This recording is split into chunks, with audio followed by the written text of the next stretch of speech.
in your book, you begin sharing about your challenging childhood. And now you mentioned just now that you got 4 kids. So, of course, everybody can understand that you would be too afraid to be a father at all, with everything that's happened to you.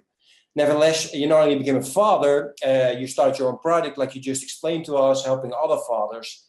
So how did you make it? What did you do to become from that low point and to this high point, and especially looking at mindset and that aspect of being a father, being a man?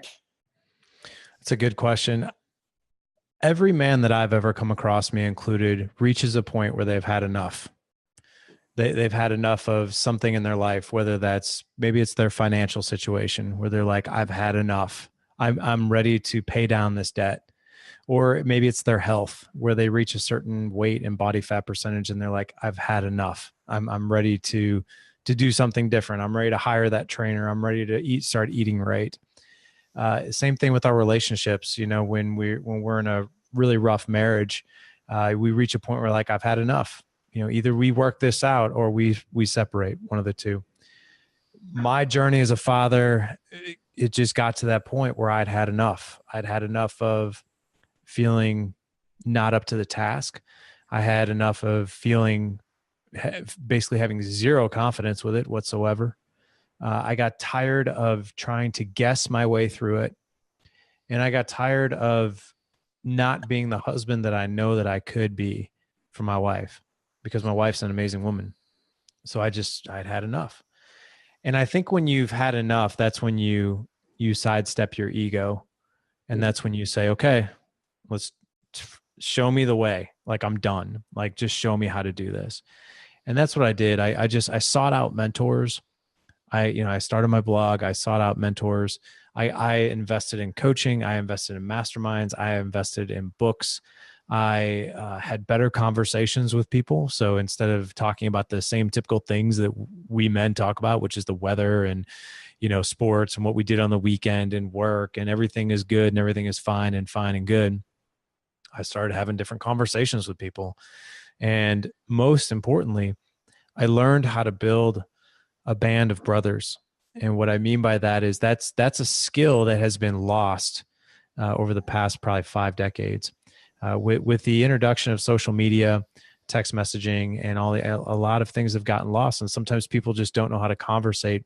And men want to have better conversations with other men. And what I mean by that is we're sick and tired of talking about those same 5 things. Everything's good, everything's fine, work, kids, current events. Yeah. But men are 5-dimensional. We have 5 dimensions. We have our financial being, our health, which encompasses physical, mental, emotional, spiritual, what we do for a living, which gives us validation and significance, relationship with our wife, and our relationship with our kids. And men want to have better conversations when it comes to those 5 areas, but we don't want to be the one to ask, for help or guidance or have those conversations. Like if I went up to a guy, and this is what I mean by the skill set. Men don't know how to have these conversations. And I was no stranger to that myself. I didn't know how to have these conversations. You can't go up to another man and say, hey dude, let's have coffee. I need to talk to you about my feelings. It doesn't happen, and if it did, it feels weird. It feels awkward. And it feels weird for me. If I were to ask that, it'd feel weird for the other guy. Now, however, if I were, the skill set that I'm talking about is you have to know how to set that conversation up for success. And what I mean by that is, if I were to go to you and say, hey, Klaus, it seems like you really have your physical health in check, and I'm struggling with that. And I was wondering, if I buy you a cup of coffee, man, do you mind if we sit down and I just ask you a few questions about how you get to the gym, how you eat right, I want to get better at this.